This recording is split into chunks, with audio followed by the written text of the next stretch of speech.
एक बार फोन से भी ज्वाइन कर लेती हूँ।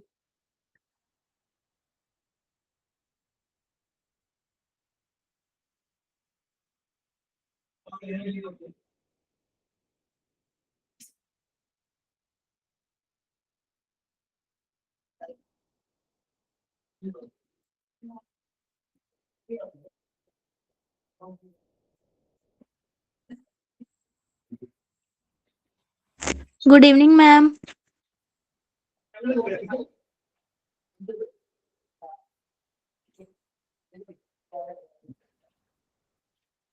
Good evening.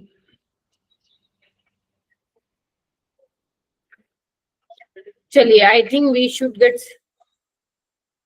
Should start now. ठीक है। सो यस, हम लोग आज क्वेश्चन प्रैक्टिस करेंगे। There are around 13 to 14 question जो हमें प्रैक्टिस करनी है।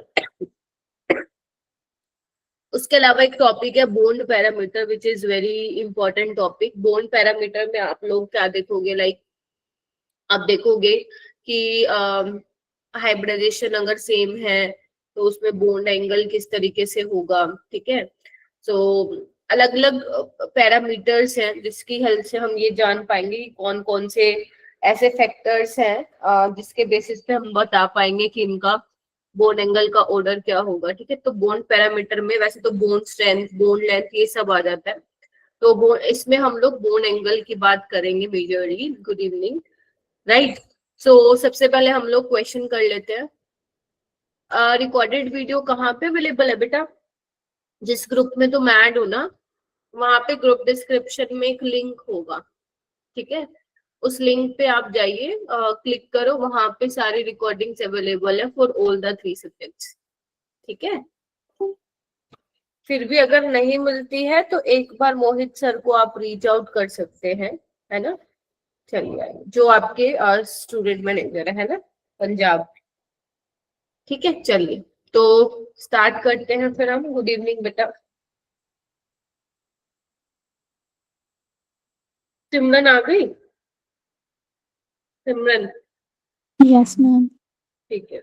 2-3 सिमरन है अपनी क्लास में। Good evening, ma'am. Good evening Aarti. Aarti, बड़े दिनों बाद दिखाई दिया आप,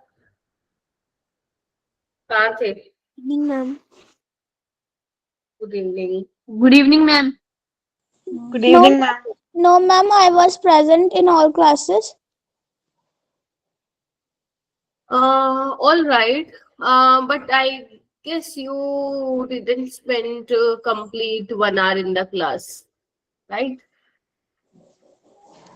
Ma'am, I think there may be some technical issue. Maybe. Okay. Okay बच्चों, ठीक है, स्टार्ट करते हैं। सो मैंने अभी तक आप लोगों को क्या सिखा दिया है? मैंने आप लोगों को हाइब्रिडाइजेशन के बारे में बता दिया था। ठीक है। स्क्रीन विजिबल है ना सबको? Yes, ma'am. Yes, ma'am. Hybridisation हम क्यों पढ़ रहे हैं वो हम लोगों ने डिस्कस कर लिया था। उसके अलावा हमने कुछ ज्योमेट्री देखी थी कि अगर हमारे पास जो है sp हाइब्रिडाइजेशन होगा तो वो क्या होगा, लीनियर होगा। sp2 होगा तो क्या होगा, sp3। तो ये सब आपको मालूम होना चाहिए। उसके अलावा valence shell electron pair repulsion theory हमने डिस्कस की थी, जिसके अंदर हमने ये देखा था कि अगर सेंट्रल एटम पे लोन पेयर आ जाएंगे तो किस तरीके से वो इफेक्ट करेगा। तो हमने देखा था कि जब आप शेप बताते हो तो वहां पे आप लोन पेयर को काउंट नहीं करोगे, जहाँ पे आप ज्योमेट्री बता रहे हो वहां पे आप bone pair plus lone pair दोनों को काउंट कर रहे हो। और आप लोगों को बखूबी ये पता होना चाहिए कि व्हेन आई से 3 बॉन्ड पेयर 1 लोन पेयर, तो what will be the shape of molecule, तो वो पिरामिडल होता है। ठीक है। व्हेन आई से कि 4 बॉन्ड पेयर 1 लोन पेयर, तो आपको पता होना चाहिए वो सीसो शेप होती है। Getting my point? तो ये सब तुम्हें टिप्स पे होनी चाहिए, ये चीजें पता होनी चाहिए, तब तुम जो हाइब्रिडाइजेशन और वीएससीपीआर से रिलेटेड जो क्वेश्चंस हैं वो बहुत ही आसानी से कर पाओगे। वरना अगर तुम्हें आधी अधूरी चीजें याद होंगी तो फिर क्वेश्चन भी आधे अधूरे ही बनेंगे। Getting my point? तो जो आपके एनसीईआरटी में वो टेबल मैंने याद है पिछली बार दिखाई थी कि वो मालूम होना चाहिए, तो उसको कहीं पे लिखो, अपनी स्टडी टेबल पे चिपकाओ, जहां पे भी तुम बैठो, वॉल पे लगाना है वॉल पे लगाओ, जहां पे भी तुम बैठो, ताकि उसके दर्शन आप लोग करते रहो बार बार, है ना। रात को मान लो सोने जा रहे हो तो एक बार रिवाइज कर लिया, है ना। तो केमिस्ट्री में ना ऐसी बहुत सारी चीजें होती हैं बेटा जिसको टाइमली रिवाइज करना बहुत जरूरी होता है। अगर आप टाइमली के साथ से मैं बोलूंगी फ्रिक्वेंटली रिवाइज करना, is frequently word is the better word to use. तो फ्रिक्वेंटली जब आप रिवाइज करते रहते हो चीजों को तो वो लंबे टाइम तक आपके ब्रेन में रहता है। तो ये चीज आप लोगों को थोड़ा सा ध्यान रखना है, ठीक है। तो मैंने कुछ बेटा, वैसे तो बहुत सारे क्वेश्चन जो है यहाँ से पूछे जाते हैं, बट मैंने 2024 और 2025 के क्वेश्चंस यहाँ पे लिए हैं, और उसमें से भी मैंने वो वाले क्वेश्चंस लिए हैं जो मुझे लगता है कि बहुत ज्यादा इंपॉर्टेंट है, और जो नहीं लिए हैं ना वो समझ जाना कि वो आसान होंगे, वो तुम कर लोगे, राइट। मैंने आपको एक डीपीपी भी दी है, लास्ट क्लास में मैंने आपको एक डीपीपी भी दी थी, वो आप जरूर करना उसको सोल्व। चलिए आइए, ओके। जैसे एक देखो इधर, दिस इज क्वेश्चन नंबर 1, ध्यान से देखना एक बार, आप सारे बच्चे ट्राई करेंगे करने का। जैसे यहाँ पे देखो क्या लिखा हुआ है, SO2 NO2 negative and N3 negative, the hybridisation at the central atom. कई बार होगा आप उस फॉर्मूले से शायद हाइब्रिडाइजेशन नहीं निकाल पाएंगे, इन दैट केस आपको लुईस स्ट्रक्चर बनाना आना चाहिए उसका पर्टिकुलर कंपाउंड का, जहां पे आप उससे नहीं निकाल पाओगे, ठीक है। जैसे SO2 का तुम निकाल लोगे आराम से तुम लोग, है ना। ये तो अपन ने कल भी मतलब प्रीवियस क्लास में SO2 का तो जिक्र भी किया था, याद है। Good evening, ma'am. Good evening, half of number of valence electron in sulphur 6 divalent oxygen, तो उसका तो काउंट करोगे नहीं, तो ये क्या हो जाएगा, sp2 हो जाएगा। सल्फर की हाइब्रिडाइजेशन, यस और नो? Yes, ma'am. है ना। तो sp2 देखो कहाँ है, सिर्फ यहाँ नहीं है, तो हमारा बस एक ही ऑप्शन एलिमिनेट हुआ है। NO2 नेगेटिव का चेक करिए, NO2 नेगेटिव क्या होगा, हाफ ऑफ नाइट्रोजन में वैलेंस इलेक्ट्रॉन 5 + 1, क्योंकि ऑक्सीजन का तो काउंट होगा नहीं, तो माइनस है ना इस पे स्पीसीज पे, तो उसके नाम का क्या हो जाएगा, याद है formula, minus into charge on species, तो कितना है -1, तो +1, तो ये भी कितना हो जाएगा 6/2 3, तो ये भी हमारे पास हो जाएगा sp2। तो sp2 ये हट गया, यानी कि अब आपको इसका तो निकालना ही पड़ेगा। N3 नेगेटिव, इसका कैसे निकालोगे, देखो इसके लिए लुईस स्ट्रक्चर बनाओ, उससे नहीं निकालोगे पाओगे। N3 नेगेटिव, तीनों N को ना इस तरीके से लगा दो, राइट। अब क्या करो, लुईस डॉट स्ट्रक्चर आपको आना चाहिए, राइट। चलिए यहाँ पे देखो N3 नेगेटिव है ना। सो यहाँ पे देखो बीच वाले नाइट्रोजन के 4 बॉन्ड बने हुए हैं ना, तो पॉजिटिव आएगा, यहाँ पे इन दोनों ने 2-2 बॉन्ड बना रखे हैं तो नेगेटिव आएगा। इधर देखो एक पॉजिटिव, अब देखो एक पॉजिटिव एक नेगेटिव को खत्म कर रहा है ना, राइट, और बचा कितना फिर ओवरऑल, एक -1 का, तो ये N3 नेगेटिव होता है। तो इसमें नाइट्रोजन की हाइब्रिडाइजेशन क्या होगी, मैंने आपको बताया था कि जब आपके पास स्ट्रक्चर हो तो आप हाइब्रिडाइजेशन कैसे काउंट कर सकते हैं, calculate the number of bond pair and lone pair. तो यहाँ पे लोन पेयर नहीं है, सिर्फ बॉन्ड पेयर है, तो 1 2 सिग्मा बॉन्ड कितने हैं 2, और 2 के लिए कितना होता है हाइब्रिडाइजेशन, sp होता है। तो जो N3 नेगेटिव है बेटा वो क्या है तुम्हारा, लीनियर है। क्या है बोलो, लीनियर है, ठीक है। सो इसका जो ऑप्शन आ जाएगा वो हो जाएगा हमारा ऑप्शन नंबर डी, sp2 और sp, ठीक है। जब आप प्रैक्टिस करोगे तो आप बहुत सारे मॉलिक्यूल्स की प्रैक्टिस करोगे, तो टेंशन नहीं लेनी है। क्वेश्चन ऐसा नहीं आता है पेपर में कि हाय बच्चों ने सुना ही नहीं हो। जब आप नंबर ऑफ क्वेश्चंस प्रैक्टिस करते हैं तो आपके सामने कुछ ऐसे भी एग्जांपल्स आते हैं जो अलग से हो, उनके साथ कैसे डील करना है वो आपको तभी पता चलेगा when you do number of questions. ठीक है, सो फर्स्ट क्वेश्चन इस तरीके से होना था। चलूं मैं? Yes, ma'am. Yes, ma'am. अब देखो,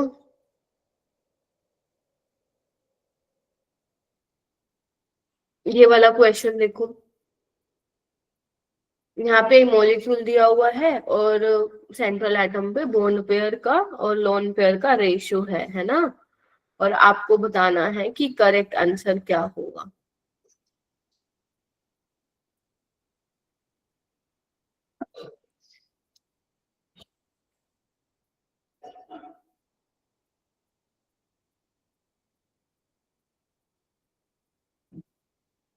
मैम ऑप्शन ए।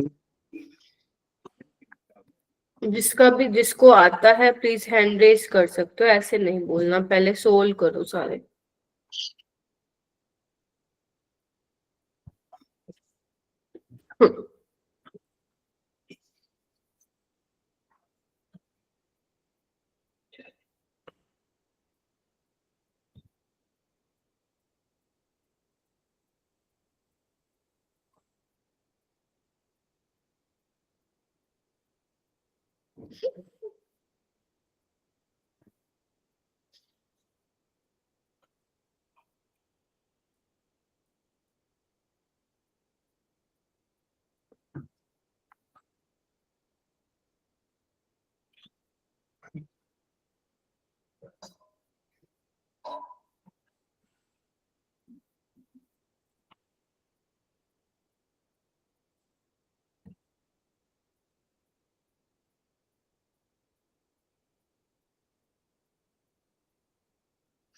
इतनी बड़ी क्लास में सिर्फ 6 बच्चे हाथ खड़ा कर रहे हैं, या तो तुम क्लास में अटेंडेंस लगाने आते हो, है ना?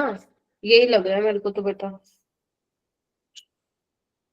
और या तो बस क्लास में सुन बैठ के चले जाते हो सुन के, और घर पे प्रैक्टिस नहीं करते। संजीत आप बताइए, संजीत नेम से जो ज्वाइंड है। डी। Option D. ठीक है, प्रांशु तुम क्या कह रहे थे? वैसे मिस्टेक हो गई थी। अच्छा, अभी क्या है आपका answer? D. Second option.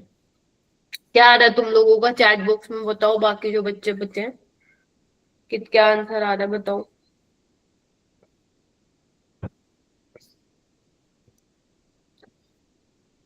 B D B D C, कुछ कुछ एक दो बच्चे सी बोल रहे हैं। हाँ, तो नहीं ए, नहीं तो बी, नहीं तो सी, नहीं डी, है ना? कुछ भी है ना?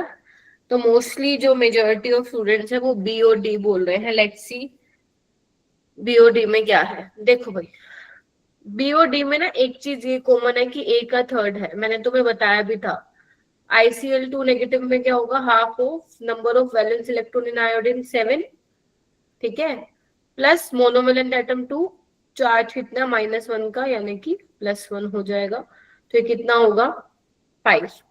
तो 5 में से बॉन्ड पेयर कितने होंगे? देखो आयोडीन के पास साइड एटम कितने हैं? 2, तो 2 बॉन्ड पेयर होंगे और 3 लोन पेयर होंगे। तो यानी कि ए का थर्ड होगा बेटा। तो जो बच्चा ए बोल रहा है, जो बच्चा सी बोल रहा है, वो गलत है। वाटर में आप लोगों को मुंह जबानी पता होना चाहिए कि 2 बॉन्ड पेयर और 2 लोन पेयर होते हैं। तो बी का 4 है, और दोनों ही ऑप्शन में 4 दिया हुआ है। ठीक है, नेक्स्ट आओ SO2। SO2 में क्या होता है? देखो भाई, 2 बॉन्ड पेयर और 1 लोन पेयर, लेकिन क्या ऐसा कोई ऑप्शन मुझे दिख रहा है कि जहां पे 2 बॉन्ड पेयर और 1 लोन पेयर हो? ये दिख रहा है, लेकिन यहाँ पे सिर्फ 1 लोन पेयर है ना? मतलब इन्होंने 4 कैसे दिया होगा? तो इन्होंने 4 वैसे कैसे दिया होगा? वैसे तो आप सिग्मा बॉन्ड को काउंट करते हो ना हाइब्रिडाइजेशन में, इन्होंने कैसे दिया होगा? बॉन्ड पे टोटल काउंट कर लिया इन्होंने, 1 2 3 4। तो ऐसे केस में हमें घबराना नहीं है कि मैम क्वेश्चन ही गलत है। नहीं, ऐसे केस में आपको बाकी ऑप्शंस को देखकर मोस्ट अप्रोप्रिएट आंसर जो है वो मार्क करके आना होता है। तो इस हिसाब से सी का सेकंड है, और यहाँ पे 4 bond pair 2 lone pair, yes ma'am ऐसा है। तो अगर आपको डाउट हो रहा है तो आप डी का मैच कर लो, क्योंकि डी का तो फॉर श्योर फर्स्ट होना चाहिए, सेकंड तो आ ही नहीं सकता। Getting my point? तो इसीलिए डी का फर्स्ट हो जाएगा। डी का याद करो, स्क्वायर प्लानर होता है ना, XGF4।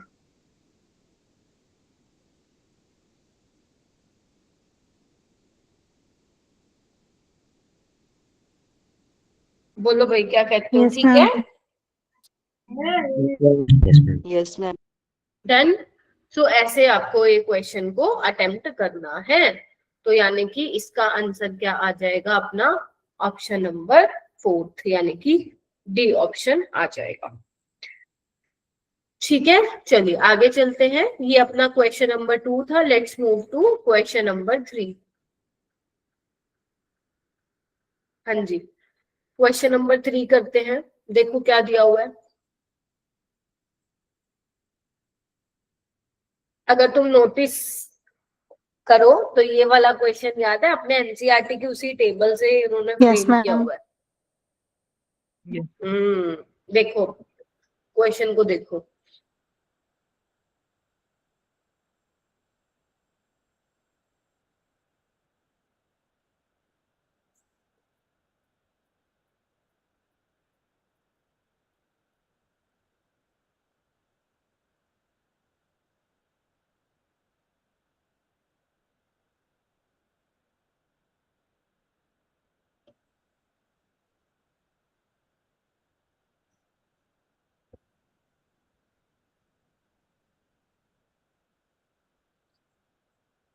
आंसर ऐसे नहीं देना है, आपको हैंड रेस करना है। तो जो चैट में दे रहा है प्लीज बेटा हैंड रेस करो।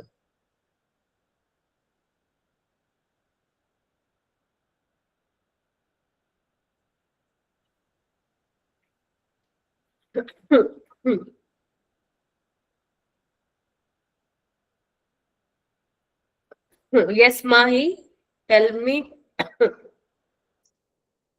मैं सेकंड ऑप्शन. सेकंड ऑप्शन पहला सही है, दूसरा गलत है। बाकी बच्चे क्या सोचते हैं? You can write in chat box. Second, second, second, second, very good. मतलब आपने मेरी क्लास ध्यान से सुनी है, बहुत ही बढ़िया बेटा।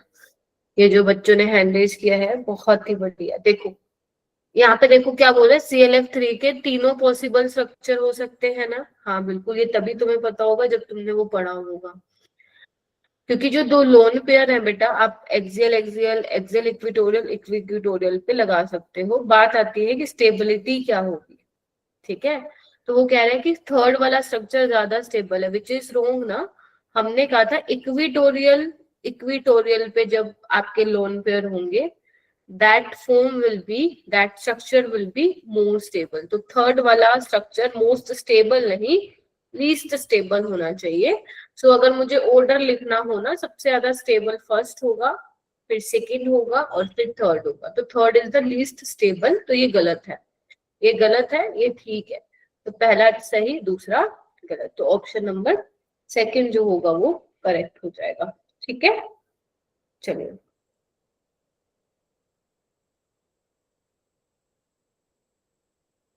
ये कौन सा क्वेश्चन था? 3 ना। Now fourth question.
शाबाश, वेरी गुड। बाकी बच्चे भी ट्राई करो।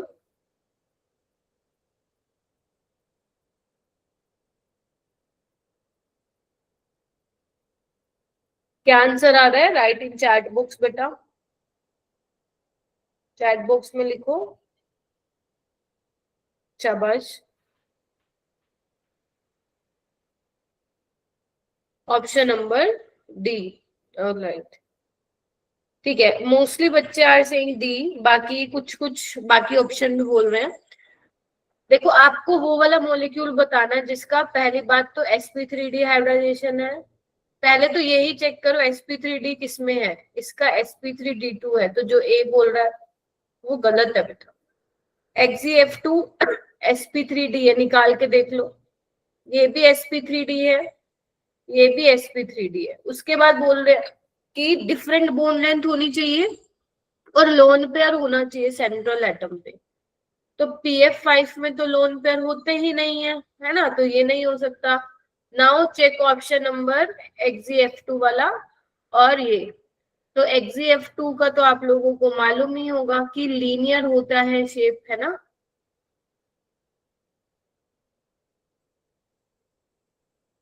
देखो, याद है? Yes, ये ma'am. है, ठीक है। सो यहाँ पे तो बोन लेंथ का क्या से निकालोगे? यहाँ पे तो 3 तो लोन पेयर ही है आप लोगों के, राइट। अच्छा, उसके अलावा SF4 कैसे बनाओगे? SF4 में एक लोन पेयर होता है, बताया था मैंने। तो यहाँ पे आप बता सकते हो कि बोन लेंथ क्या है, डिफरेंट है। कैसे डिफरेंट है? ये एक्सियल है, ये इक्विटोरियल है ना। तो यानी कि यहाँ पे मैंने बताया था एक्सियल बोन्स जो होते हैं वो इक्विटोरियल वाले से क्या होते हैं? बोलो, लोंगर होते हैं, ठीक है, बड़े होते हैं।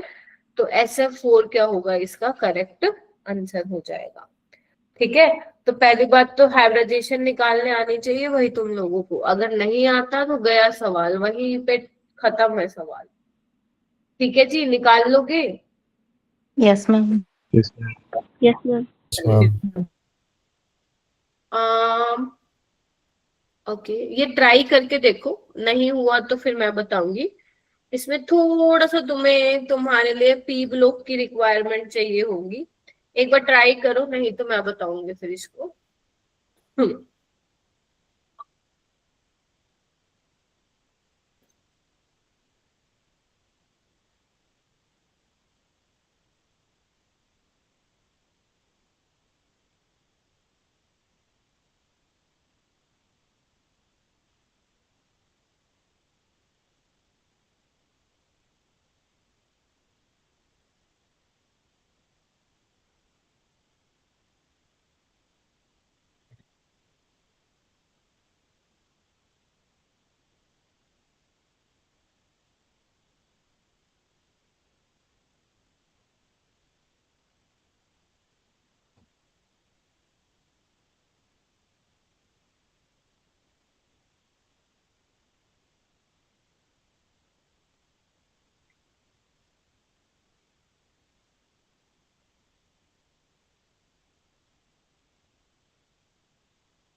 कोई भी गूगल नहीं करेगा, राइट।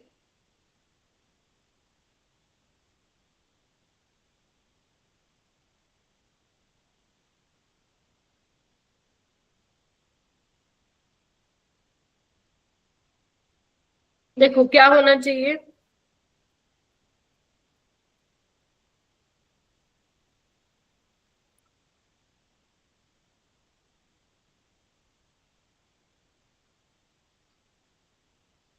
क्या होना चाहिए चैट में बताओ।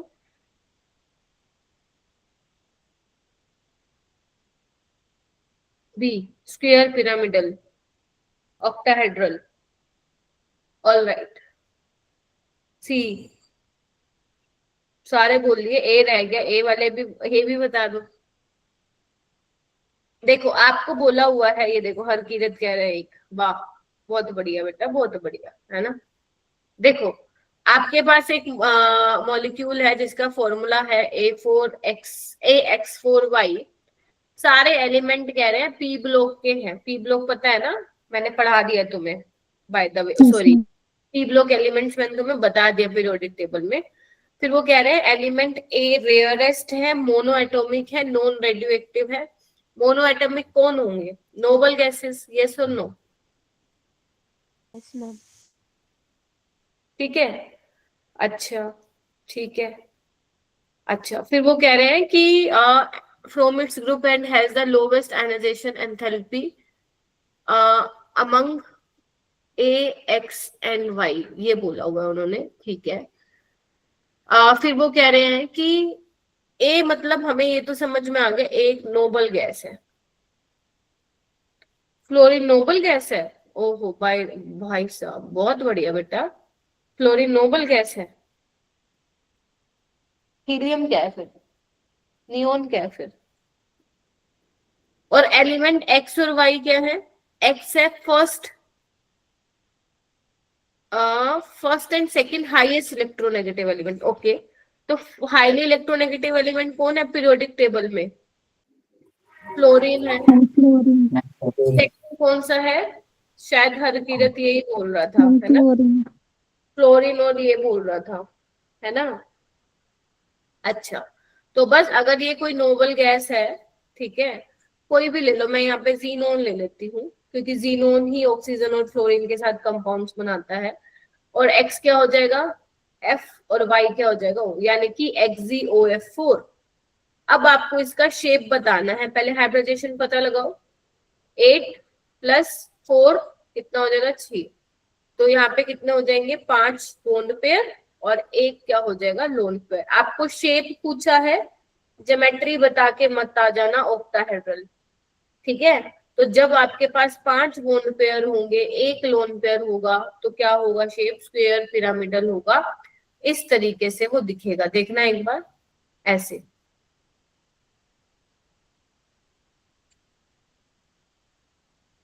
ठीक है, तो दिस इज स्क्वायर पिरामिडल हो जाएगा। तो इस तरीके से क्वेश्चन को करना है।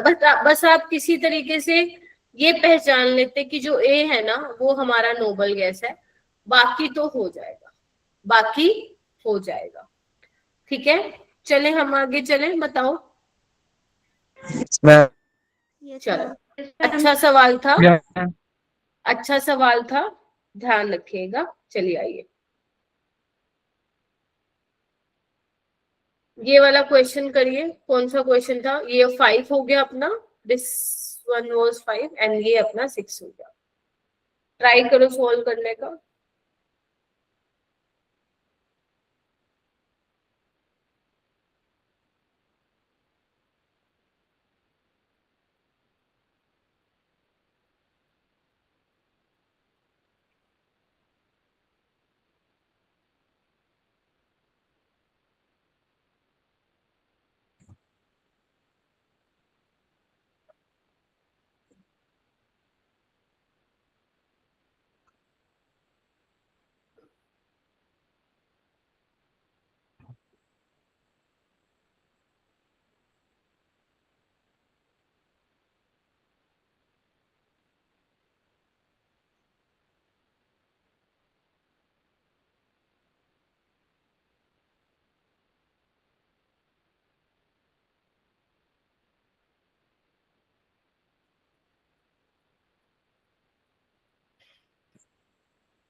ये तो आसान है। स्क्वायर पिरामिडल बतानी है। अब आप देखो, उन्होंने खुद बोला अब स्क्वायर पिरामिडल ज्योमेट्री बतानी है, यानी कि स्क्वायर पिरामिडल किसका होगा, कौन सा होगा। अभी किया है हमने तो ये एक्सियो, अभी किया है जस्ट। एक्सियोफेयर का मैंने बता दिया है, BRF5 का तुम्हें मालूम ही है। 7 + 5 6, 5 बोन पेयर और एक लोन पेयर। ठीक है मेरा बेटा, तो ऐसे ये ध्यान रखना है। मतलब ऐसे ही आपको आना चाहिए। चलिए नेक्स्ट क्वेश्चन करते हैं, क्वेश्चन नंबर 7। हाँ, ये VSCPR से तो नहीं है बेटा, बट अच्छा सवाल है ये भी, ये मैंने इसलिए डाल दिया कि ये वाला थोड़ा सा रिवाइज हो जाए तुम्हारा। देखो एक बार पढ़ के, अगर तुमने स्कूल के टाइम पे ये पढ़ा है तो देखो, ऑक्टेट रूल पढ़ा है ना स्कूल में तुम लोगों ने, Yes, ma'am. Yes, तो ma'am. उसी पे बेस्ड ये सवाल है।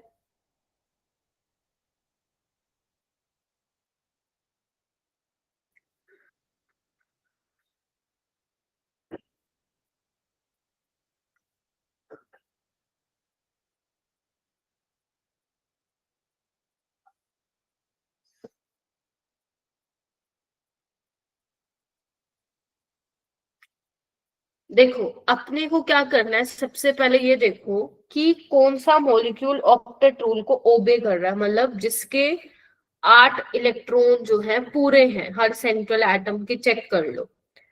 तो यहाँ पे अगर आप देखोगे बेटा, फोर्थ ऑप्शन, यहाँ पे जो CCl4 है, देखो सबका ऑक्टेट कंप्लीट है। Can you see that?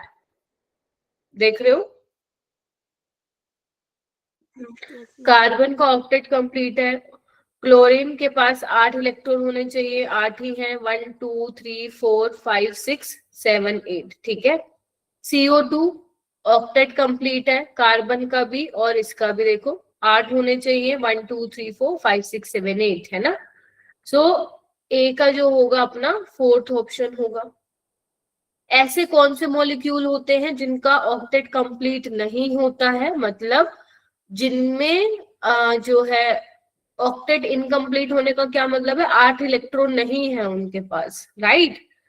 तो जैसे BCl3 है मेरा बेटा, ध्यान से देखना, बोरोन के पास कितने हैं इस टाइम पे, 1 2 3 4 5 6, 6 ही इलेक्ट्रॉन है। ऐसे AlCl3, इसके पास भी 6 है, मतलब इलेक्ट्रॉन जो है 8 से कम है इसमें, इनका ऑक्टेट कंप्लीट नहीं है। तो जो बी होगा उसका सेकंड होगा। और बेटा ऐसे वाले कंपाउंड्स को हम क्या कहते हैं, हाइपोवेलेंट कंपाउंड्स कहते हैं। कैसे कंपाउंड कहते हैं, याद रखो, हाइपोवेलेंट कंपाउंड्स कहते हैं, जिनका ऑक्टेट में जिनके इलेक्ट्रॉन क्या है, लेस देन 8 इलेक्ट्रॉन है। क्लियर है? अच्छा, उसके बाद क्या कह रहे हैं, जिनका मॉलिक्यूल ऐसे जिनका ऑक्टेट इनकम्प्लीट है विद ओड इलेक्ट्रॉन, ठीक है, मतलब आपको चेक करने हैं ओड इलेक्ट्रॉन। जिसका आंसर आ गया बहुत बढ़िया, मेरा देखो ओड इलेक्ट्रॉन स्पीसीज ऐसे कौन से हैं, जैसे NO हो गया, NO2 हो गया, ClO2 हो गया। NCERT में आपके 3 एग्जाम्पल दिए हुए हैं, NO, NO2, ClO2, तो आप तीनों के तीनों ही याद रखोगे, बहुत इंपॉर्टेंट है। इनमें क्या होते हैं, ओड इलेक्ट्रॉन होते हैं, ये ओड इलेक्ट्रॉन स्पीसीज होती है। कैसे होती है, आइए देखिए। जैसे अगर मैं बनाऊं NO2, नाइट्रोजन के पास कितने इलेक्ट्रॉन होते हैं, टोटल 5, तो बेसिकली इसके साथ 2 बन जाते हैं, एक ही ऑक्सीजन को दे देता है। कितने इन्वॉल्व हो गए, 1 2 3 4, और एक यहाँ पे आ जाता है 5। तो ये क्या है, एक अनपेयर्ड इलेक्ट्रॉन है। और जो इसने ये वाला बॉन्ड बना रखा है जहाँ पे ऑक्सीजन को दे रहा है 2 इलेक्ट्रॉन, इसको हम कोऑर्डिनेट कोवेलेंट बॉन्ड भी बोलते हैं।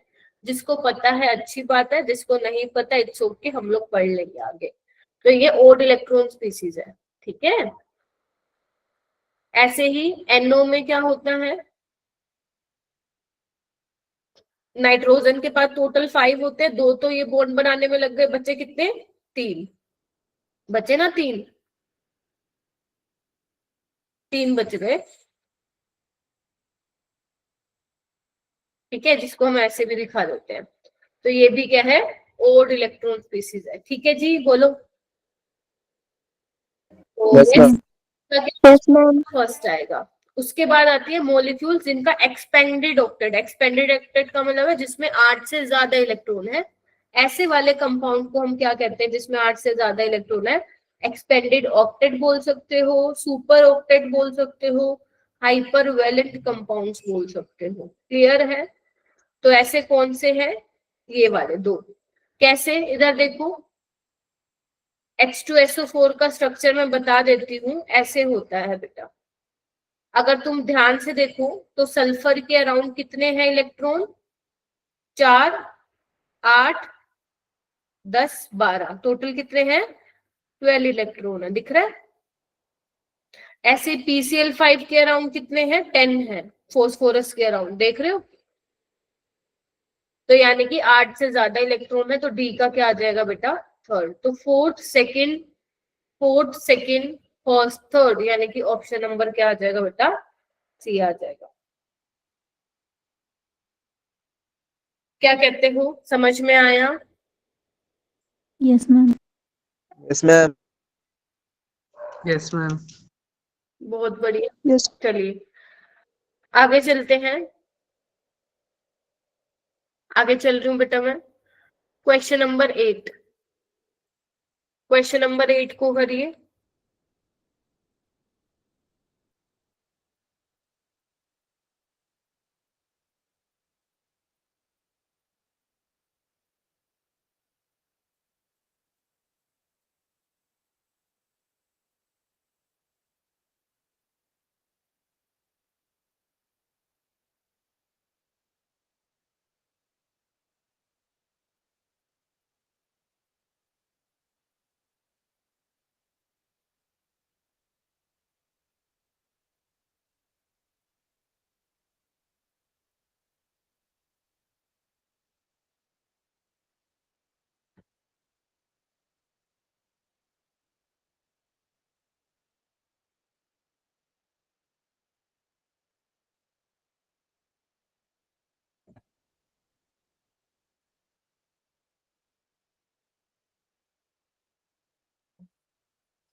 क्या आएगा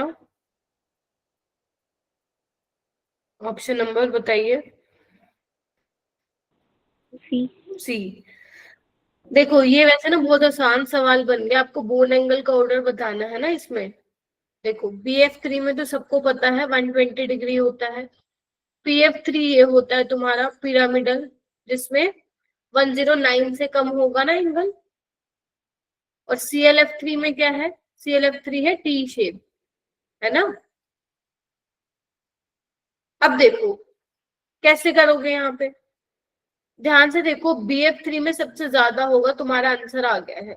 अब ये देखो, ये थोड़ा इंपॉर्टेंट है यहाँ पे ध्यान से देखो। अगर मैं इनके बीच का एंगल देखूं ClF, तो यहाँ पे क्या होता है, इनके बीच में एंगल वैसे कितना होता है? 90 होता है ना। बट यहाँ पे लोन पेयर बॉन्ड पेयर में रिपल्शन होने की वजह से ये थोड़ा बॉन्ड इस तरीके से होता है। हालांकि आप दिखाते नहीं हो, बट होता ये ऐसे है, थोड़ा सा झुका हुआ होता है, दिख रहा है? रिपल दूर भाग रहा है ना रिपल्शन की वजह से, तो ये एंगल जो है वो लेस देन 90 डिग्री हो जाता है। गेटिंग माई पॉइंट और नॉट? सेम ये भी क्या है, Yes, थोड़ा ma'am. सा टिल्ट होता है, ठीक है। सो इसीलिए जो ClF3 है वो सबसे पीछे आ रखा है, क्योंकि PF3 में तो 109 से कम है, 100 से तो ऊपर ही है, राइट? तो इसीलिए जो C वाला हमारा आ रहा है वो सबसे पीछे आ रहा है, और BF3 जो आ रहा है वो सबसे आगे आ रहा है। ठीक है जी, बोलो। तो इस तरीके से सवाल को करना है, ये वाला।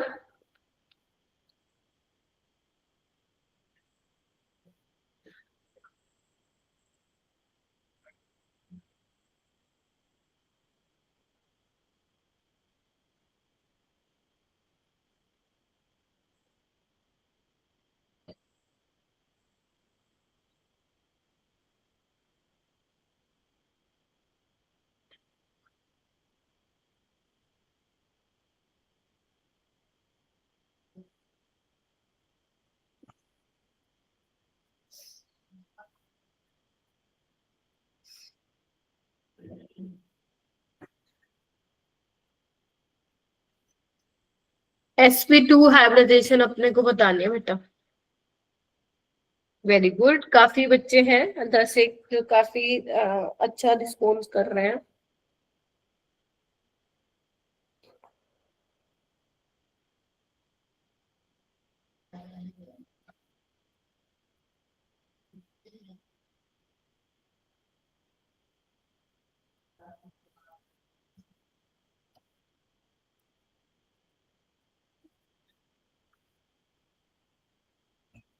चलो, क्या है आंसर? बताओ बताओ। फर्स्ट। फर्स्ट। ये भी किया है ना हमने। BF3 तो कर लिया। NO2 नेगेटिव का भी बताया था मैंने, हाफ ऑफ 5+1। देख रहे हो आप, अगर आप PYQs कर रहे हो तो रिपीट हो रहे हैं कि नहीं हो रहे? बताओ। हो रहे हैं मैम? हो रहे हैं कि नहीं हो रहे? बिल्कुल हो रहे हैं। तो यही तो फायदा है। तभी तो बोला जाता है कि लास्ट 3 to 4 years के अगर आप PYQs कर लो तो ये आपके लिए बहुत काम के साबित होते हैं जेई में, राइट? बाकी आप चेक कर लो। ये तो ओड इलेक्ट्रॉन स्पीसीज है। NH2 नेगेटिव निकाल लो बेटा। इसका क्या होगा आपका? हाफ ऑफ 5+2+1, तो ये हो जाएगा sp3 हो जाएगा। ठीक है, सो आपको sp2 बतानी थी ना।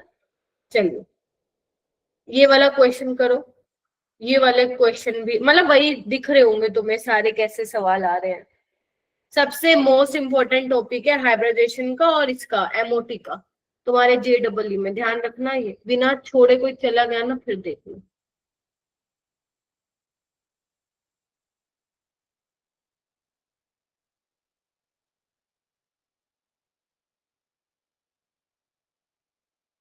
क्या? Yes. Hmm.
Option number B. Yes, ma'am. तो देख लेते हैं ऑप्शन नंबर बी क्या कहता है। देखो भाई, NH3 तो अपना पिरामिडल है। ए का थर्ड दो में है, दो घट गए। BRF5 अभी बताया, स्क्वायर पिरामिडल। बी का फर्स्ट आ गया आंसर। C का 4 triangular bipyramidal. CH4 tetrahedral. तो आंसर आ गया है। चलिए आइए, ये वाला क्वेश्चन करो। अब देखो यहाँ पे लिस्ट 2 में लिखा हुआ है शेप/ज्योमेट्री, है ना? तो फिर उसके अकॉर्डिंग आप आंसर कर दोगे जो भी आ रहा है आपका।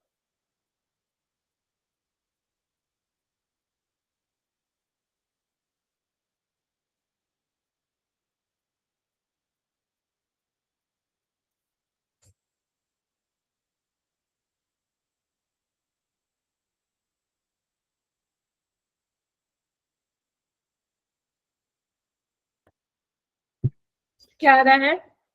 SF4 सीसो होगा। A का3 BRF3 3 bond pair 2 lone pair. T shape होगा, यानी कि BRF3 होगा टी शेप। B का 4, तो ऑप्शन नंबर सेकंड आ जाएगा। ठीक है, C का 2 पिरामिडल और D का 1 टेट्राहेड्रल।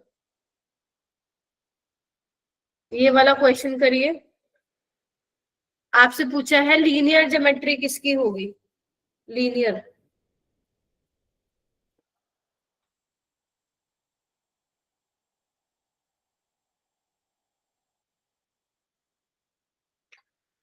बेटा वो ये मैं करा रही, BRF3 का लिख रही थी बेटा, ठीक है? ठीक है खुशप्रीत, 5 बॉन्ड पेयर और 2 लोन पेयर आ रहे हैं ना यहाँ पे।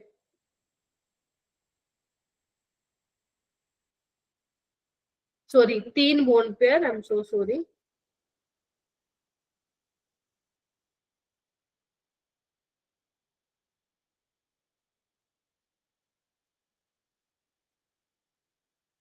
ठीक है खुशप्रीत, माइक अनम्यूट करके पूछ लो कोई डाउट है तो बेटा। चलिए ये वाला क्वेश्चन करो, the number of molecules that show linear geometry. बताओ भाई लीनियर ज्योमेट्री किसकी होगी? चलो मैम हाँ जी। मैम वो जो 7+3 है वो बॉन्ड पेयर है। ना ना, अपन फॉर्मूला लगाते हैं ना, number of valence electron in central atom तो 7 हो गए, प्लस मोनोवैलेंट एटम 3 है, वो है ये। ओके ठीक है ओके, ये वाला क्वेश्चन कीजिए।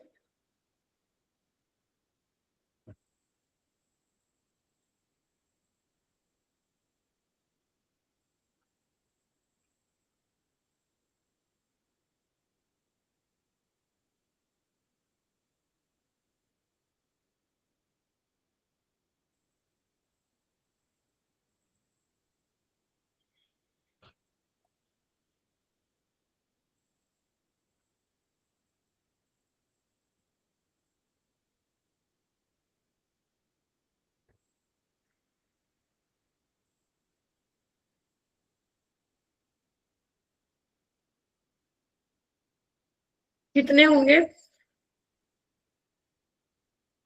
5 6 और 5।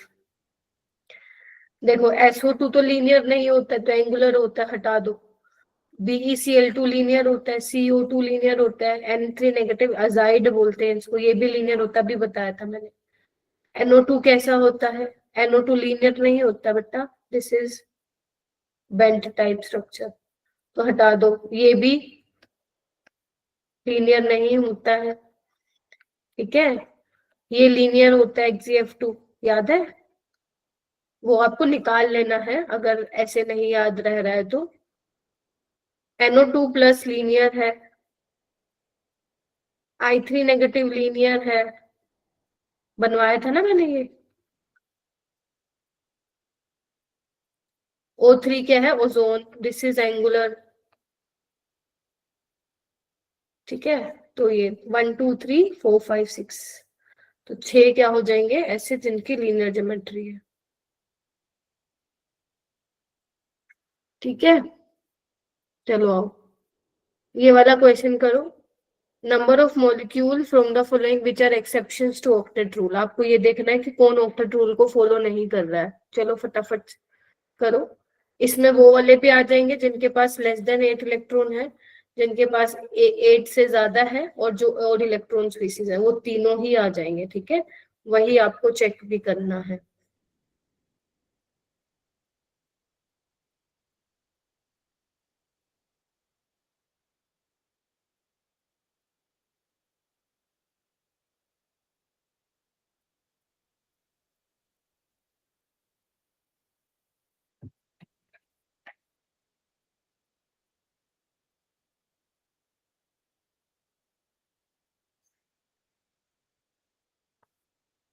देखो CO2 तो है ना ऑक्टेट कंप्लीट है इसका, देखो मैं बना के भी दिखा देती हूँ, ठीक है? तो ये नहीं होगा, ये तो फॉलो कर रहा है। NO2 ऑड इलेक्ट्रॉन स्पीसीज अभी बताया था, ठीक है? तो ये नहीं कर रहा ऑक्टेट रूल को फॉलो। सेम H2SO4 अभी बताया था, BF3 में लेस देन 8 इलेक्ट्रॉन है। CH4 देखो ऑक्टेट कंप्लीट है, SiF4 भी ऑक्टेट कंप्लीट है। ClO2 ये भी ऑड इलेक्ट्रॉन स्पीसीज है। PCl5 अभी बताया था। BeF2 कितने इलेक्ट्रॉन है? ऑक्टेट नहीं है ना कंप्लीट, 4 है। C2H6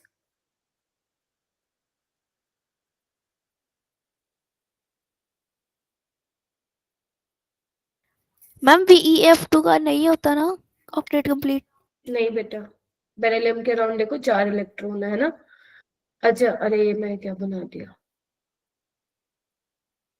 C2H6 यानी कि इथेन दिया हुआ ना। ठीक है, तो इसका भी ऑक्टेट कंप्लीट है। CHCl3 इसका भी ऑक्टेट कंप्लीट है। CBr4 इसका भी ऑक्टेट कंप्लीट है। देखो भाई ठीक बात है। तो यानी कि देखना कितने हैं टोटल, आ जाएंगे 6। क्लियर है? तो इस तरीके से निकालते हैं।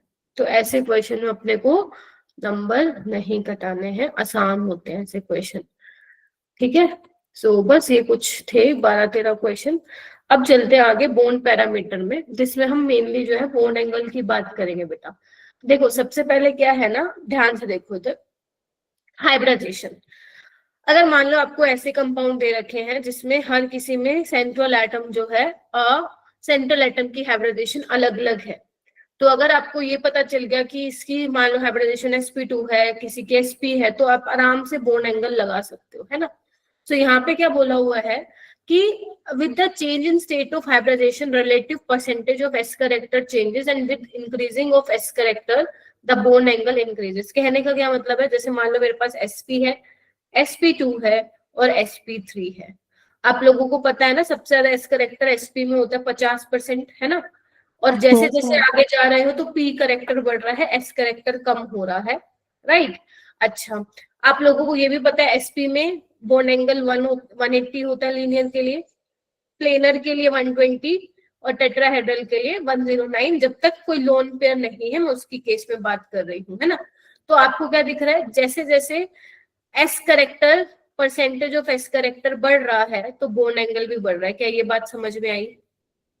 यानी कि percentage of s character is directly proportional to bond angle. Can I say this? Yes ma'am, बिल्कुल बोल सकते हो आप। ठीक है, सो यहाँ पे क्या लिखा हुआ है, सारे बच्चे अपने नोट्स में लिखेंगे। यहाँ पे क्या पॉइंट लिखा हुआ है, पहले तो ये लिखो जो मैंने लिखा है, डब्बा बना के, जैसे आपको लिखना है स्टार बना के वैसे लिखो, बस आपको याद होना चाहिए, ध्यान होना चाहिए कि मैम ने क्या कराया था, ताकि आपकी नोटबुक में लिखा मिले। यहाँ पे क्या बोल रहा है, अगर सेंट्रल एटम, मान लो अगर आपके सेंट्रल एटम की हाइब्रिडाइजेशन सेम है, कोई आपने लिए 3-4, उसमें सेंट्रल एटम की हाइब्रिडाइजेशन सेम है और सराउंडिंग एटम भी क्या है, आइडेंटिकल है, मतलब जो उसके क्या बोलते हैं, जो साइड एटम है वो भी आइडेंटिकल है और आइडेंटिकली अटैच है, सेम है। अभी मैं एग्जांपल बताती हूँ आपको। तो बॉन्ड एंगल हमेशा उनका क्या रहेगा मेरा बेटा, सेम रहेगा। Getting my point? जैसे एग्जांपल देखो, अगर मेरे पास CF4 है, CCl4 है, CBr4 है, सब में देखो, सब में सेंट्रल एटम, पहले तो देखो हाइब्रिडाइजेशन निकालो सबकी, क्या क्या है, sp3 sp3 sp3, यस और नो? हाँ मैम, ठीक है। और कितने आपके साइड एटम लगे हुए हैं, टोटल 4 लगे हुए हैं, देख रहे हो, और सभी सेम टाइप के हैं, 4 फ्लोरीन 4 क्लोरीन 4 ब्रोमीन, यस और नो? क्या बोला है, all the surrounding atom are identical, दिख रहे हैं, 4 फ्लोरीन 4 क्लोरीन 4 ब्रोमीन, ठीक है, और आइडेंटिकली अटैच्ड एज वेल, कोई अलग नहीं लगा हुआ। तो इन तीनों का बॉन्ड एंगल क्या होगा बेटा, सेम रहेगा 109। तो तीनों का बॉन्ड एंगल क्या रहेगा, सेम। समझ में आई ये वाली बात? बोलो। Yes, ma'am. तो ये आप लोगों को पता होना चाहिए, ये छोटी छोटी बातें हैं जो आती हैं, मतलब आनी चाहिए और पेपर में भी पूछ ली जाती है। तो पहला पॉइंट ये आपको ध्यान रखना था। दूसरा पॉइंट, आप लोग जब नोट्स मिलेंगे आप तब भी लिख सकते हो, क्योंकि टाइम हमारे पास कम है ना, अभी 6:26 ऑलरेडी हो गई है, तो मैं थोड़ा सा स्लाइड आगे करूंगी। अगर मान लो लोन पेयर आ जाए अब तुम्हारे सेंट्रल एटम पे, ध्यान से सुनना, lone pair occupy more space around the central atom, so space available for bond pair is less and hence bond angle decreases। ये तो मैंने तुम्हें बताया भी था, है ना। अगर लोन पेयर आ जाता है सेंट्रल मेटल एटम पे तो क्या हो जाता है आप लोगों का, सेंट्रल एटम पे, मेटल मत बोलो, सेंट्रल एटम पे, तो बॉन्ड एंगल घट जाता है। जैसे मेरे पास CH4 है, ध्यान से देखो, अमोनिया है और पानी है। अगर तुम ध्यान से देखो तो सब में सेंट्रल एटम की हाइब्रिडाइजेशन सेम है, sp3 है, इसकी भी sp3 है, इसकी भी sp3 है, लेकिन लोन पेयर आ गया है अब यहाँ पे एक भी लोन पेयर नहीं है, बोलो, यहाँ पे एक लोन पेयर है और यहाँ पे दो लोन पेयर है। तो लोन पेयर बढ़ने से क्या हो रहा है, रिपल्शन बढ़ रही है, और रिपल्शन बढ़ने से एंगल क्या हो रहा है, कम हो रहा है, यस और नो। तभी हम याद है इसका 107 हम बोलते हैं, सॉरी 104, इसका 107 और इसका 109। तो जब तक अगर मान लो हाइब्रिडाइजेशन सेम है लेकिन लोन पेयर आ गए हैं, तो लोन पेयर रिपल्शन की वजह से या लोन पेयर रिपल्शन की वजह से एंगल क्या हो जाएगा, कम हो जाएगा। तो सेकेंड तुम्हारा ये वाला फैक्टर है, हो भी जाएगा, बताओ। Yes ma'am. ठीक है, इसको लिख लो फटाफट से। ठीक है, आगे चलते हैं। अब क्या है, ध्यान से सुनो। पहला मैंने क्या बताया था, हाइब्रिडाइजेशन सेम है, एटम जो साइड एटम जो जुड़े हुए हैं वो आइडेंटिकल है, कोई लोन पेयर नहीं है उनके ऊपर, तो इसका एंगल, बोन एंगल इनके सेम होंगे। अगर मान लो सेंट्रल एटम सेम है, नहीं हाइब्रिडाइजेशन सेम है लेकिन लोन पेयर आ चुके हैं अब उनपे, तो लोन पेयर बढ़ता जाएंगे तो बोन एंगल कम होता जाएगा। ठीक है, अच्छा आगे देखो, इलेक्ट्रोनेगेटिविटी ऑफ सेंट्रल एटम, इसमें क्या है, इसका मतलब क्या है, इसमें हाइब्रिडाइजेशन भी सेम है अब की बार, ठीक है, हाइब्रिडाइजेशन भी सेम होगी सेंट्रल एटम की, लोन पेयर भी सेम होंगे, number of lone pair central atom पे। अब इलेक्ट्रोनेगेटिविटी डिफरेंट होगी सेंट्रल एटम की, इलेक्ट्रोनेगेटिविटी डिफरेंट होगी सेंट्रल एटम की, जैसे NH3 PH3, यस और नो।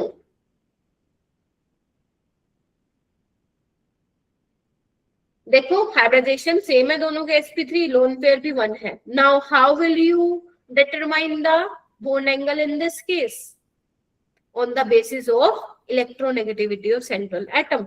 तो आपको पता है जो फोस्फोरस की इलेक्ट्रोनेगेटिविटी है, फोस्फोरस की इलेक्ट्रोनेगेटिविटी नाइट्रोजन की इलेक्ट्रोनेगेटिविटी से कम होती है, यानी कि nitrogen is more electronegative, yes और नो। ये इलेक्ट्रोनेगेटिविटी दिखा देते हैं हम ऐसे, तो कंफ्यूज मत होना मैम ये क्या बना दिया आपने। तो अगर बेटा नाइट्रोजन ज्यादा इलेक्ट्रोनेगेटिव है तो ये जो बॉन्डिंग इलेक्ट्रॉन है वो अपनी तरफ पकड़ के खींच के रखेगा, यस और नो।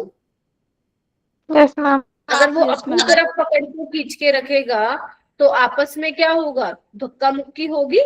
जब ये यहाँ पे इसके पास आएंगे तो इनमें क्या होगी, बॉन्डिंग इलेक्ट्रॉन्स के बीच में रिपल्शन होगी, रिपल्शन होगी तो दूर भागेंगे तो एंगल क्या हो जाएगा, ज्यादा हो जाएगा। तो कैन आई से दिस कि अमोनिया का एंगल जो है PH3 के एंगल से ज्यादा होगा, यस और नो। तो अगर हाइब्रिडेशन भी सेम है सेंट्रल एटम की, लोन पेयर भी सेम है सेंट्रल एटम पे, तो चेक करो कि सेंट्रल एटम की इलेक्ट्रोनेगेटिविटी डिफरेंट है या नहीं। अगर है तो फिर वहां पे इलेक्ट्रोनेगेटिविटी लिखो, electronegativity of central atom is directly proportional to bond angle, yes or no।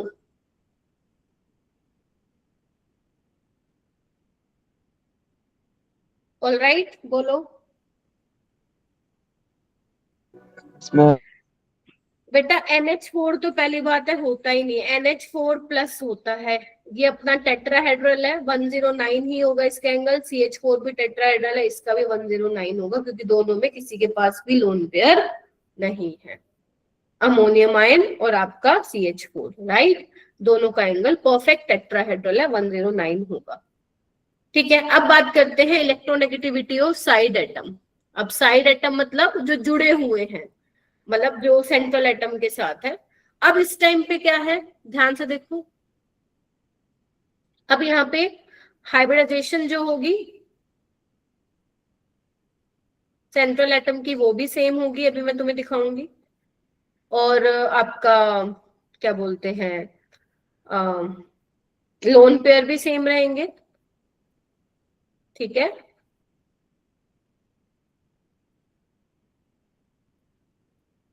ठीक है, और सेंट्रल एटम भी आपका सेम रहेगा, है ना। तो फिर हम कैसे बताएंगे बॉन्ड एंगल, फिर हमें साइड एटम को देखना पड़ेगा, आपके साइड एटम क्या है। जैसे मान लो मेरे पास ये सेंट्रल एटम है, ये साइड एटम है, कोई भी हो सकता है ये, और यहाँ पे सी है।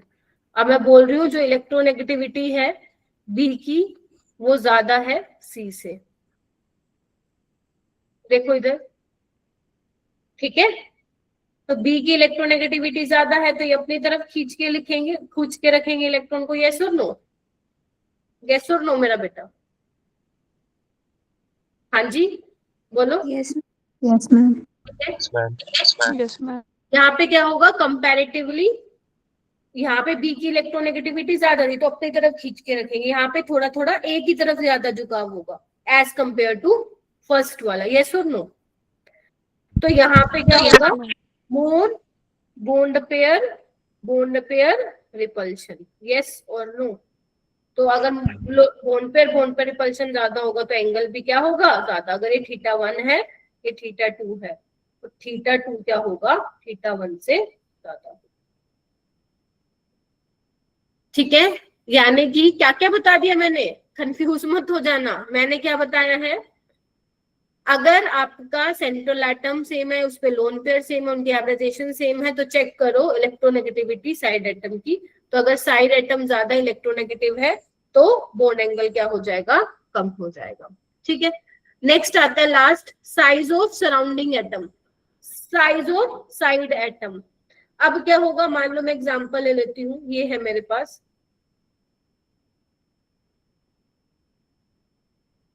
देखो ध्यान से देखो, ये है। अब यहाँ पे तुम्हें क्या दिख रहा है कि लोन पेयर भी मैम सेंट्रल एटम पे सेम है, 2 लोन पेयर है, ध्यान से देखो, सेंट्रल एटम भी सेम है और हाइब्रिडाइजेशन भी सेम है। और अगर तुम इलेक्ट्रोनेगेटिविटी देखोगे तो फ्लोरीन सबसे ज्यादा इलेक्ट्रोनेगेटिव है, बात तो ठीक है। क्लोरीन ब्रोमीन आयोडीन में बहुत ज्यादा डिफरेंस नहीं है इलेक्ट्रोनेगेटिविटी का, तो यहाँ पे तुम इलेक्ट्रोनेगेटिविटी का फैक्टर कंसिडर नहीं करोगे, इनके साइज में बहुत ज्यादा डिफरेंस है, तो आप साइज को कंसिडर करोगे। तो आपको दिख रहा है डाउन द ग्रुप साइज क्या होता है बच्चों, बढ़ता है, यस और no.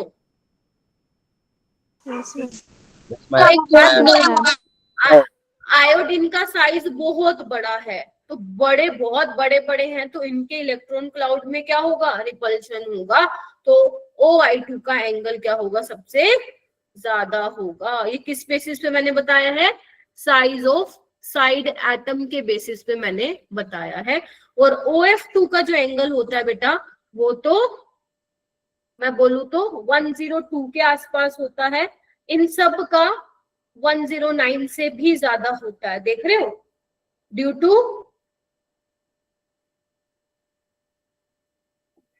Bigger size of side atom there is a repulsion between electron cloud, yes or no? Yes, ma'am. Yes, ma'am. और अगर मान लो मैं वोटर ले लूं, वोटर, आपको पता है वोटर में एंगल कितना होता है, वोटर में एंगल होता है 104। तो आप देख रहे हो, अगर मेरे को वोटर इनके बीच में डालना हो तो यहाँ पे कहीं आएगा वोटर, यस और नो? Yes, ma'am. तो अगर मैं तुम्हें बोलूं, इधर आओ, इधर आओ, वोटर और OF2 को अगर तुम्हें एक्सप्लेन करना हो कि इनका एंगल ऐसे क्यों कम ज्यादा है, तो तुम बता सकते हो, इनको कैसे Yes, करोगे ma'am. एक्सप्लेन? फ्लोरीन बहुत ज्यादा इलेक्ट्रोनेगेटिव है हाइड्रोजन से, राइट, इन दोनों को तुम एक्सप्लेन कर सकते हो on the basis of electronegativity of side atom. अभी बताया था ना, साइड एटम की इलेक्ट्रोनेगेटिविटी कम है, बॉन्ड एंगल भी कम होगा। और इनको कैसे बता सकते हो, जो भी जिनका एंगल 109 से भी ज्यादा हो रहा है, on the basis of size. ठीक है जी, सो ये आप लोगों को करना है, क्योंकि बड़े बड़े ग्रुप हैं, आपस में क्या होगा, रिपल्शन होगी, धक्का मुक्की होगी, बॉन्ड ज्यादा होगा। ठीक है, अच्छा, तो ये चीजें फटाफट से आ जाओ, रिवाइज करा देती हूँ, फटाफट आओ। सबसे पहले अगर हाइब्रिडाइजेशन सेम है सेंट्रल एटम की, उसके साथ लगे हुए जो साइड एटम है वो आइडेंटिकल है तो उस केस में एंगल उनका बराबर होने वाला है। अगर सेंट्रल एटम की हाइब्रिडाइजेशन, इधर माइक म्यूट रखो भाई, सेंट्रल एटम की हाइब्रिडाइजेशन सेम है लेकिन नंबर ऑफ लोन पेयर क्या है, डिफरेंट है, तो लोन पेयर ज्यादा होंगे तो रिपल्शन ज्यादा होगी, बोन एंगल कम होगा। लेकिन अगर हाइब्रिडाइजेशन भी सेम है, सेंट्रल एटम की लोन पेयर भी सेम है, तो आप कैसे डिसाइड करोगे, चेक करो सेंट्रल एटम की इलेक्ट्रोनेगेटिविटी। तो इलेक्ट्रोनेगेटिव जितना होगा सेंट्रल एटम उतना बोन एंगल भी ज्यादा होगा। बट अगर सेंट्रल एटम की इलेक्ट्रोनेगेटिविटी भी सेम होगी then check the electronegativity of side atom. तो साइड एटम जितना ज्यादा, ध्यान रखना when you compare this factor ना, तो आपको चेक करना है इलेक्ट्रोनेगेटिविटी का अच्छा खासा डिफरेंस होना चाहिए। तो अगर साइड एटम की इलेक्ट्रोनेगेटिविटी कम होगी या मैं बोलूं हाँ कम होगी तो बोन एंगल ज्यादा होगा। और अगर मान लो इलेक्ट्रोनेगेटिविटी साइड एटम की बहुत ज्यादा कंपेरेबल नहीं है या मैं बोलूं कि लगभग सेम है, तो उस केस में जो है साइज का फैक्टर तुम देखोगे। ठीक है,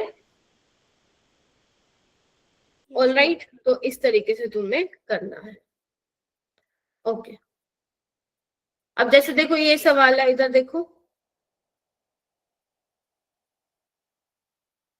अब देखो CO2 SO2 SO3 बता सकते हो एंगल मुझे, CO2 SO2 SO3, can anyone tell me कि किसका ज्यादा होगा एंगल?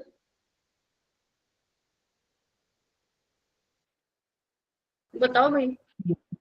CO2 CO2 का ज्यादा होगा, फिर SO3 का होगा, फिर CO2। ठीक है, इसका कितना था 119.5 था, इसका 120 होगा और इसका 180 होगा।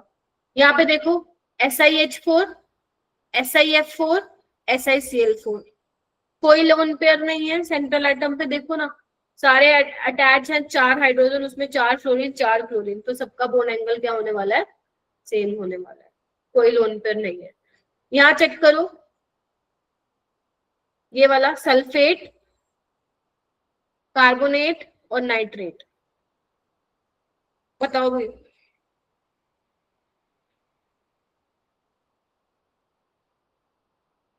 सल्फेट का क्या होता है 6 + 2 कितना हो गया 8/2 4 sp3, कार्बन यहाँ sp2 है, नाइट्रोजन sp2 है, तो दोनों ही प्लेनर है, कोई लोन पेयर नहीं है, तो दोनों का बराबर होगा। sp3 टेट्राहेड्रल है, टेट्राहेड्रल का sp2 से तो कम होगा। ऐसे करना है क्वेश्चन, ठीक है। यहाँ पे देखो OH2, ये तो अभी बताया था, OCl2 OBr2, साइज बढ़ रहा है साइड एटम का, एंगल भी बढ़ेगा, तो इसको ऐसे करना है, इसको भी वैसे करना है, COF2 COBr2 और COI2, साइड एटम का साइज बढ़ रहा है तो एंगल भी वहां पे बढ़ रहा है, तो इस तरीके से उसका भी ऑर्डर हो जाएगा। ठीक है, तो ये आप लोगों को आना चाहिए। ठीक है जी, सो इसको रिवाइज कर लेना वरना भूल जाओगे बेटा, पहले बता रही हूँ, भूल जाओगे अगर नहीं रिवाइज करोगे। ठीक है, क्योंकि नेक्स्ट क्लास में मैं क्या स्टार्ट करूंगी, नेक्स्ट क्लास में मैं स्टार्ट करूंगी मॉलिक्यूलर ऑर्बिटल थ्योरी। ठीक है, और मॉलिक्यूलर ऑर्बिटल थ्योरी भी बहुत इंपॉर्टेंट है, मतलब